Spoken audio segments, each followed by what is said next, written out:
Hello friends, good morning and welcome to our new blog.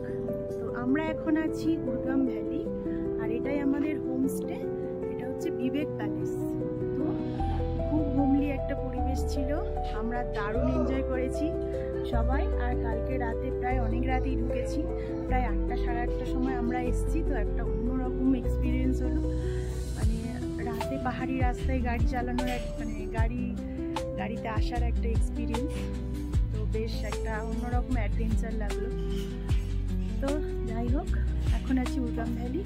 তো আমরা সকাল সকাল সবাই ব্রেকফাস্ট করে স্নান টান করে একদম রেডি হয়ে নিয়েছি। আর আমরা এখন যাব কল্পেশ্বর। তো ফার্স্ট আমরা যাব কল্পেশ্বর টেম্পল, তারপর ওখানে একটু সবাই পুজো দিয়ে তারপর যাব বদ্রীনাথ। তো চলো, সারাদিন কি করছি, সব কোথায় যাচ্ছি সবটাই তোমাদের সাথে শেয়ার করব। তো পুরো ব্লগটা অবশ্যই দেখতে পাবো। আর চারিদিকে এরকম প্রচুর ফ্লাওয়ার, আর ওনাদের এটা নিজেদেরই জমি, এখানেই সব চাষাবাদ করা হয়। এই যে নানান রকম ফুল এখানে, আর পাশেই একদম আওয়াজ হচ্ছে নদীর, নদীও যাচ্ছে বয়ে, ওটাও আমরা যাব দেখতে। এখান থেকে পুরো মাউন্টেন ভিউ।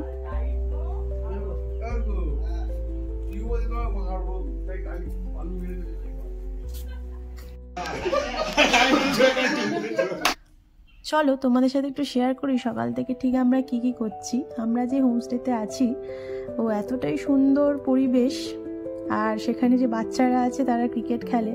তো তাদের ব্যাট বল নিয়ে এরাও শুরু করে দিয়েছে ক্রিকেট খেলা। তো সকাল সকাল প্রায় ঘুমই ভেঙেছে এদের ক্রিকেট খেলার শব্দে। তো অনেকক্ষণ থেকে ক্রিকেট খেলেই যাচ্ছে। আমাদের বেরোতেও হবে, আমাদের বেরোতে লেটও হয়ে যাচ্ছে। তো দেখা যাক কখন এদের ক্রিকেট খেলা শেষ হয়।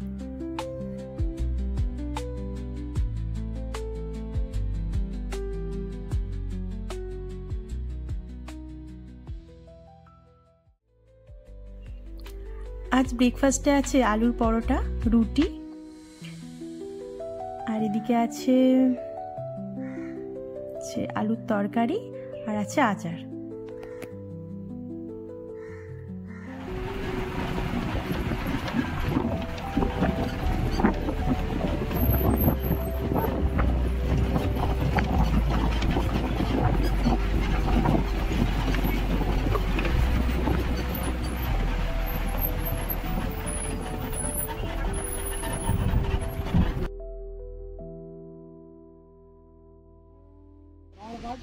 তো এবার আমরা যাচ্ছি কল্পেশ্বর, আর এখানে আমাদের গাড়ি আমাদেরকে নামিয়ে দিয়েছে। এখান থেকে আর 300 মিটার আমাদের ট্রেক করতে হবে কল্পেশ্বর যাওয়ার জন্য।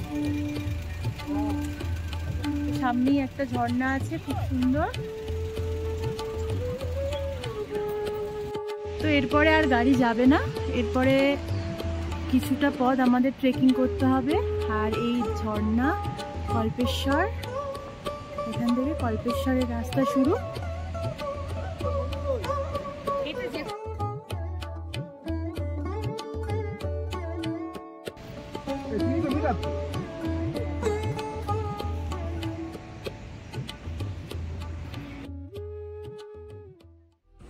আমরা যাচ্ছি কল্পেশ্বর মন্দিরের দিকে।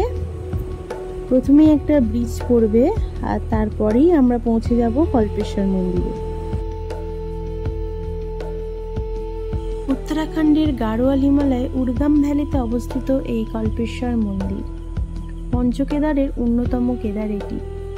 আর এটি হলো ৫ম কেদার, আর এই একমাত্র কেদার যেটি কোনো ট্রেকিং ছাড়াই পৌঁছানো সম্ভব। আমরা এখন চলে এসেছি কল্পগঙ্গা নদীতে, আর ব্রিজের ঠিক নিচে রয়েছে এই কল্পগঙ্গা নদী। মনে করা হয় এই কল্পগঙ্গা মহাদেবের জটা থেকে উৎপত্তি হয়েছে।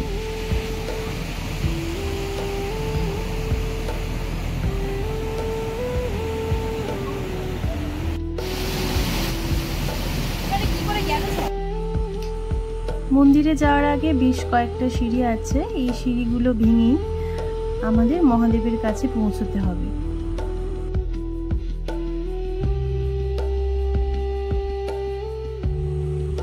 আমরা পৌঁছে গেছি কল্পেশ্বর মহাদেবের মন্দিরে। এখানে পাথরের নিচে বেশ কয়েকটা শিবলিঙ্গ আছে, আর প্রথমেই ঢুকেই পড়ল এই নন্দী মহারাজ। আর এখানে প্রসাদও কিনতে পাওয়া যাচ্ছে, আমরা এখান থেকে প্রসাদ নিয়ে নিলাম। 2134 মিটার উঁচুতে অবস্থিত এই কল্পেশ্বর মহাদেবের মন্দির। বহুকাল থেকেই মুনি ঋষিদের তটভূমি এই কল্পেশ্বর। এমনকি দুর্বাসা মুনিও ধ্যানে বসেছিলেন এই কল্পেশ্বর কল্পবৃক্ষের নিচে। এখানে মহিষরূপী শিব ঠাকুরের জটা পূজিত হয়। পঞ্চকেদারের এই জায়গাতেই মহাদেবের জটার অধিষ্ঠান রয়েছে, তাই এখানে মহাদেবকে জটেশ্বর মহাদেবও বলা হয়। সবার বিশ্বাস এখানে মহাদেবকে ভক্তিভরে মনস্কামনা জানালে সেটা পূর্ণ হবেই, তাই এনাকে অনেকে মনোবাঞ্ছা পূরণের দেবতাও বলে থাকেন। আমরা খুব সুন্দরভাবে এই মন্দিরে পুজো দিলাম, আর প্রায় 1:15 মধ্যেই মন্দিরের দরজা বন্ধ হয়ে যায়। মহাদেবের পাঠি, নুপুরের তরোয়ার, ভীমের গদা, অর্জুনের গান্ডীব, যুধিষ্ঠিরের থালা।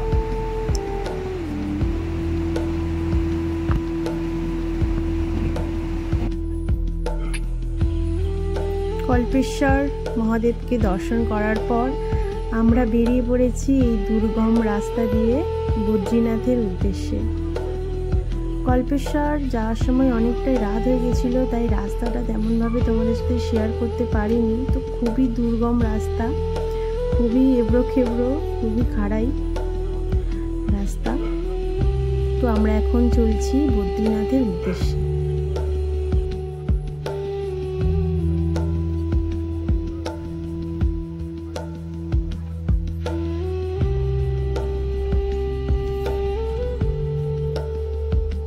অনেকটা রাস্তা আসার পর আমরা চলে এসেছি লাঞ্চ করতে, আর লাঞ্চে নিয়ে নিয়েছি ধোসা।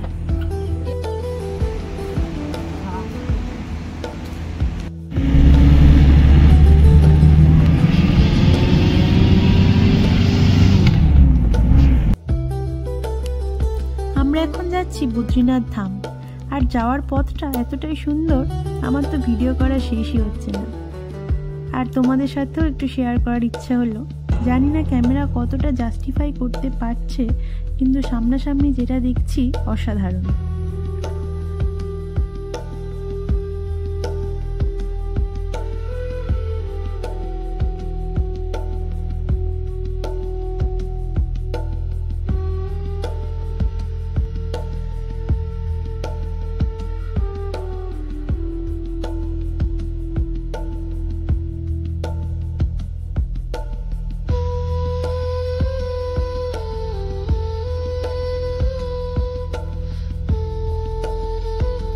চলো বদ্রীনাথ যেতে যেতে তোমাদের বদ্রীনাথ মন্দির সম্পর্কে কিছু কথা শেয়ার করি।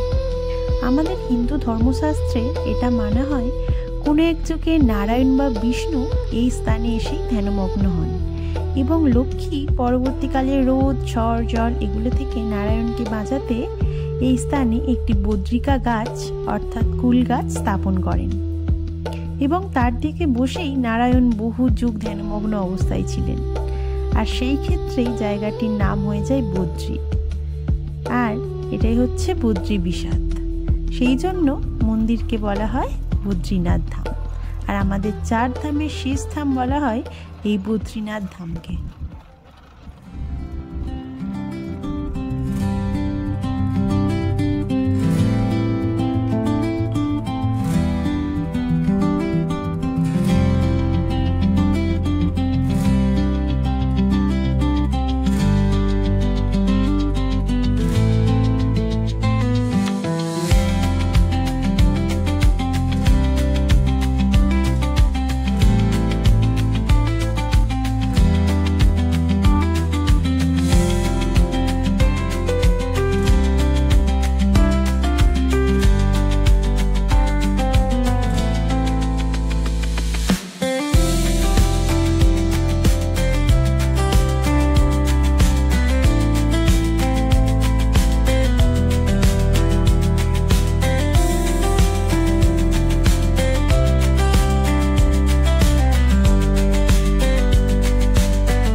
আমরা প্রায় চলেই এসেছি বদ্রীনাথে।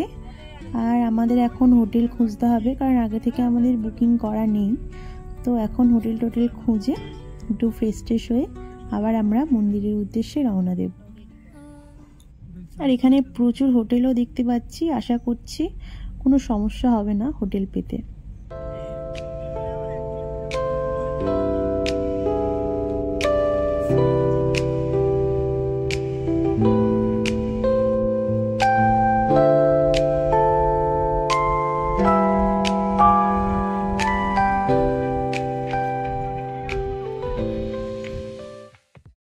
আমরা হোটেলে চেক ইন করে আমাদের ব্যাগপত্র রেখে মন্দিরের উদ্দেশ্যে রওনা হয়েছি। আর এই টাইমে সন্ধ্যা আরতিও হবে। প্রচুর ভিড়, আর চারিদিকে অনেক দোকানও আছে, শীতের জিনিসপত্র আর অনেক গিফট পারপাস জিনিসও পাওয়া যাচ্ছে। আর চারিদিকে প্রচুর খাবার দোকানও আছে। তো চাইলে এখান থেকে টুকটাক শপিং টপিং করতেই পারো।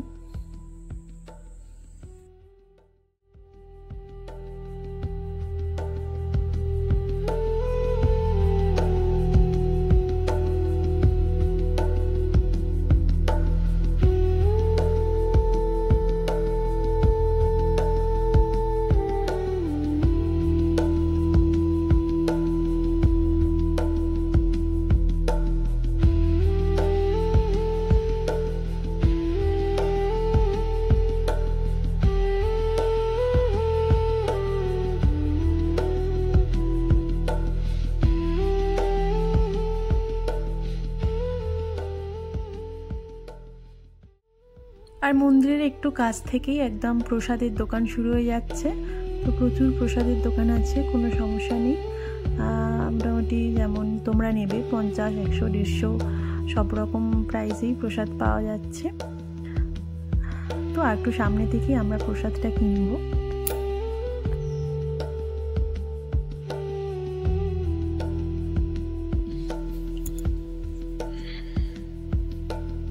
ওই যে দেখতে পাচ্ছি বদ্রীনাথ মন্দির, আমরা প্রায় এসেই গেছি। আর দেখতে পাচ্ছি প্রচন্ড ভিড়ও, আমরা লাইনে দাঁড়িয়ে পড়েছি। তো প্রায় 1-2 কিলোমিটার লাইন পড়েছে। চলো পুজো দেওয়া যাক। মন্দির খোলা থাকে ভোর 4টে থেকে প্রায় রাত 10টা পর্যন্ত। আর মাঝখানে 12টা-1টার দিকে মন্দির বন্ধ হয়। তো দেখতেই পাচ্ছ মন্দির কতটা সুন্দর করে ফুল দিয়ে সাজানো, কারণ আমরা একদম ওপেনিংয়ের টাইমে এসেছি। তো এই সময়ই মন্দির খোলা হয়, তো তার জন্য এত সুন্দর করে সাজানো। সব আমরা তুঙ্গনাথে গেছি, তখনও দেখলাম মন্দির সুন্দর করে ফুল দিয়ে সাজানো। আর বদ্রীনাথে এসেছি, এখানেও খুব সুন্দর করে ফুল দিয়ে সাজানো, তার জন্য আরও সুন্দর লাগছে দেখতে। মানা হয় 9ম শতাব্দীতে আদি শঙ্করাচার্য এই বদ্রীনাথকে একটি তীর্থস্থান হিসেবে প্রতিষ্ঠা করেন এবং এই মন্দিরের রয়েছে 3টি কাঠামো: গর্ভগৃহ, দর্শন মণ্ডপ এবং সভা মণ্ডপ। প্রধান মন্দিরের মধ্যে বদ্রীনারায়ণের 1 ফুট উচ্চতার শালিগ্রাম শিলা দেবতা হিসেবে রয়েছে, যা একটি বদ্রী গাছের নিচে সোনার ছাউনির মধ্যে অবস্থিত।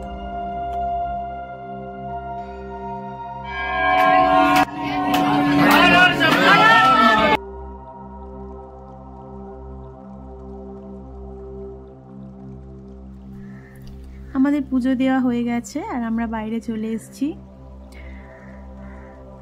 তো একবার মন্দিরের কাছ থেকে তোমাদের সাথে শেয়ার করলাম মন্দিরটা।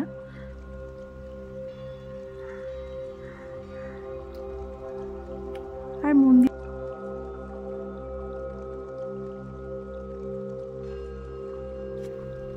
মন্দিরের পাশ থেকে বয়ে চলেছে অলকানন্দা নদী।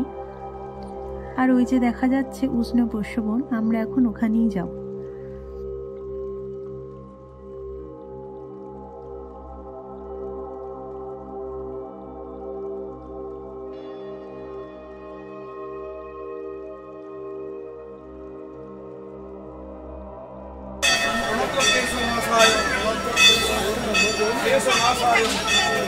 गोविंदाय नमो नमः। कृष्णाय वासुदेवाय।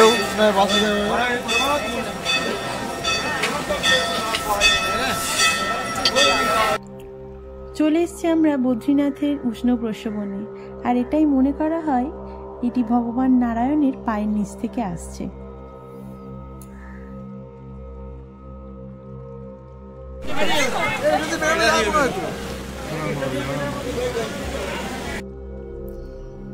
মন্দির দর্শন করে ফেরার পথে আমরা খেয়েছিলাম দুধ আর জিলাপি। তো এটা মাস্ট ট্রাই, কেউ এটা ট্রাই করতে ভুলো না, দারুণ খেতে।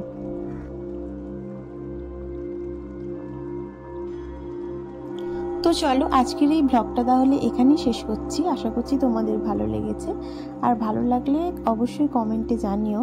একই ব্লগে তোমাদের সাথে কল্পেশ্বর, বদ্রীনাথ সবটাই শেয়ার করলাম। তো সবাই খুব ভালো থেকো, সুস্থ থেকো, দেখা হচ্ছে নেক্সট ব্লগে। বাই।